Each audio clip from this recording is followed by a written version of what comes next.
Welcome back to my channel. This is Old New Dude with theories and tinfoil of a Game of Thrones and beyond. All fair use laws are in effect and spoilers ahead. It's been about 10 months since I've said that because it's been about that long since I did a theory video. So we're going to try to knock the dust off this thing. This is the 7th take because I just keep hitting that 20-minute mark and I don't want to go that far. So I have to keep cutting and cutting and cutting and going off on rants and just being stupid. We apologize ahead of time. I had COVID about a month and a half ago, and I've had a persistent cough ever since. I got prescribed a new medicine yesterday, and last night did not react well with me. The reason we're in black and white this time is that the medicine has made my face splotchy, and I'm conceited. So we're going to try something different this time. Hopefully it'll work out. But with the cough, you might see me cough, clear my throat, definitely get drinks. But I'm going to try to make this as short as possible. This is discussing who lived at the Tower of Joy. The prevailing theory is that it was Oswald Went, Sir Arthur Dane, and Sir Gerald Hightower. And up till 2 years ago, I agreed that they all went north and took over other roles. Mance is Sir Arthur Dane, but the one I'm focusing on is the Tormund. Sir Gerald Hightower was Tormund, the White Bull. The description of Tormund could be called the White Bull, just like Order of Green Hand said. I was all on board. But then it slowly started running through my mind that remembers twice as long as your arm and Hars and the kids and the she-bear and just the way he talks and acts just doesn't scream Sir Gerald Hightower. His fondness of Jon doesn't scream Sir Gerald Hightower. And it might have been 2 years, maybe a little bit longer. I was reading a cat chapter. It was for something completely different, and it got to the wedding night. And Jory Castle was ripping off clothes, and somebody else was making rude jokes. And Dustin went to Ned and said, after beholding Cat naked, seeing her breast had made me wish I'd never been weaned. Something like that, pretty close. I'm not real good at exact quotes. My memory sucks. But when I read it, I laughed, and I'm like, oh, wait a minute. That sounds a whole lot more like Tormund than Sir Gerald Hightower. And he was at the Tower of Joy, so this might work out for me. And then shortly after that, I went on LML, one of his live streams, where he asks theories, and he'll tell you his opinion. And I want to say at the time, and don't quote me on this, that he was Tormund is Tormund. He's a wildling. Exactly what you see is what you get. And the very next night, Order of Green Hand had a live stream on. And since it was their, well, it's kind of ballsy going on there asking them, because it was their theory that Sir Gerald Hightower was. I didn't think it through. I wasn't trying to be rude. I just respect their opinion. I've seen every video they had. They're the first channel I've ever watched. I mean, love them to death. And I asked them if Tormund could be Dustin, and they're like, no, Dustin's too young. And I know why they said that, and we'll get into that in just a minute. But Tower of Joy happens, kind of like the dream happens. The fighting stops. Howland Reed stops it. Ned goes up, holding Leon's hand, and he pulls the survivors to the side and says, long night's coming. This is happening. This is happening. I need this done. This done. We need to do this to be prepared. Blah, blah, blah. And I mean, he's selling it really hard because he needs them to say yes. And I got a big map of Westeros sitting right there, and I can see Old Town and Starfall and Harrenhal. And if those were the three, Hightower, Went, and Dane were the ones that survived, they don't know nothing about wildlings. Gerald Hightower doesn't have a clue. I'm looking up there to the Barrowlands, and hopefully I said that right. Many words suck. Then you got Dustin in the north, knows wildlings, knows all about the wildlings, their ins and outs, how they act, the stealing wives. I mean, all that. I mean, it would be common knowledge for him. So I'm like, that's my number one draft pick right there to go north of the wall, become a wildling. You have a lord from the north that would potentially have the skills to become king of the Beyond the Wall and rally the wildlings to bring them south, get them out of the equation of the White Walkers and the Army of the Dead and all that kind of crap. So he's my guy. And a couple things that might help back that up. Well, we'll start with a description. Not physical description. The gold armbands. They have runes on them. And when he tells Jon that they were my father's and my father's fathers, I think he was being 100% serious. But I think they were found, and even the Citadel says in World of Ice and Fire, we're talking about runes and places that have them. They specifically mention the barrows. I don't know how to pronounce it. They have a ton of them. So I think the armbands are family heirlooms that were found in the barrows and were handed down father to son. Tormund's telling the truth. I also think that they know how to read the runes and speak the old tongue.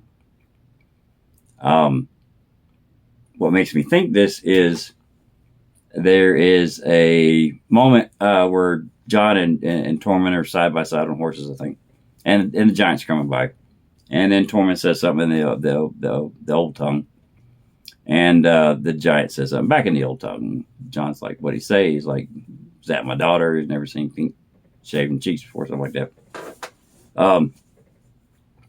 So we know Tormund speaks the old tongue, and I think for that to happen, he had to known it before he got there. I also think that he taught Mance, sorry his name, how to speak the old tongue. So he knows how. Oh, excuse me, sorry, throat. And then there is the Mage Mormont, the she-bear, with the biggest breast he's ever seen. That bit half his member off. I think they've been going at it for a while.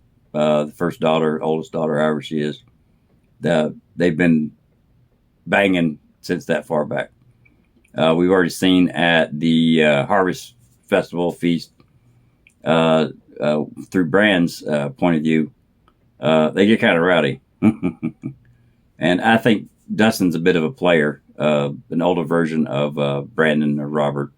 And that might be another reason why Ned liked him, because he kind of reminded him, especially Robert, especially with the jokes and the humor.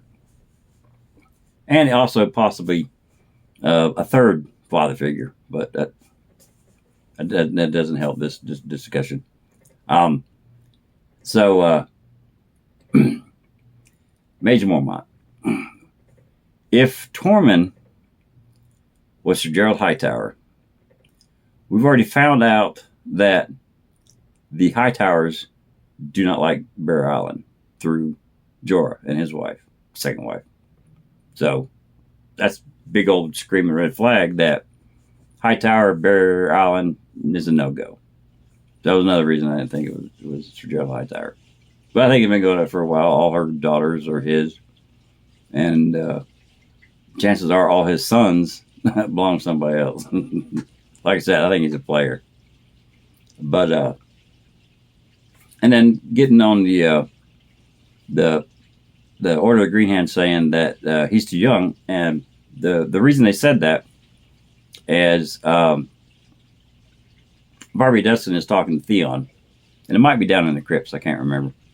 But she's talking about how Brandon and the blood on the sword and blah blah blah, and then he was proposed because the father wanted to propose a match between her and Brandon, but Brandon was betrothed to Cat.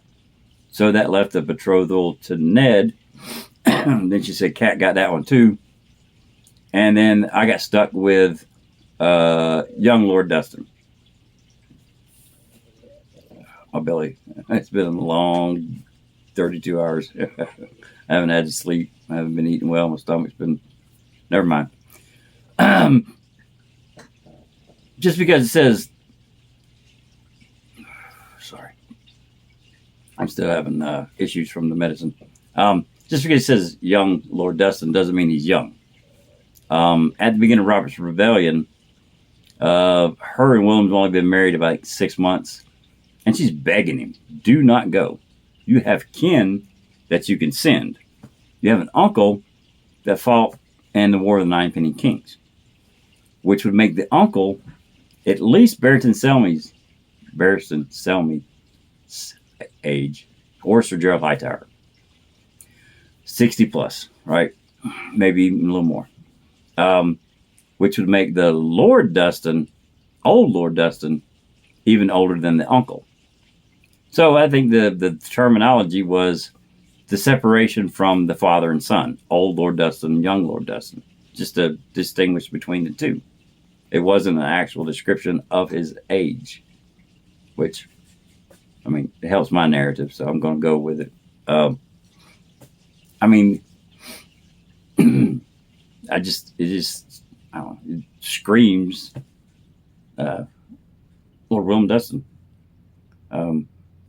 I know I could be wrong, generally are, but I mean, it's a hill I'll die on. When you put yourself into a theory, you're not going to believe anybody else. You're not going to believe anything that goes against your theory. But it's one of the few theories that there's a hill I'll die on. Everything else is negotiable. It all depends on the last video I watch or my mental train of thought when I read a chapter or talk to Richard. So it's up in the air, but this is one of those that I really like. Like I said, he's out of the people that were at the Tower of Joy, he's the one that I would pick to go north. And you know, a northerner lived. And the reason you know a northerner lived is because no bones were returned.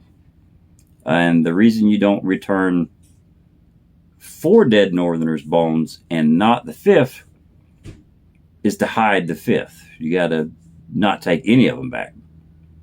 So, I mean, I think he lived. I think he's Tormund. I promise you, I probably have more stuff written in my notes, but like I said, I'm trying to stay away from that 20-minute mark, trying to keep it down. So I've skimmed. Hopefully, I got the point across. There will be another theory video next week. Like I said, 14 pages of stuff that doesn't pertain to Tormund that just kept having to be written down because they were too good. But that's it. First theory video in 10 months. 7th take. Hopefully this one's the one that works. Y'all stay safe. If you got any questions, comments, tell me I'm full of crap. Put it in the comment section. And I appreciate it. Big shout out to Lady Thistle, Lizzie, new subscriber, Sir David Zilla, the Valencar has been here since the beginning. James Martin, close friend on Twitter and catches us every now and then. Another shout out to Richard, my co-host on the live streams. I really appreciate the depth that you go into the chapters. I really appreciate that, and for being the brains of the operation. I'm just a hat. So, y'all have a good weekend. Take care. Hope you enjoyed it. Bye.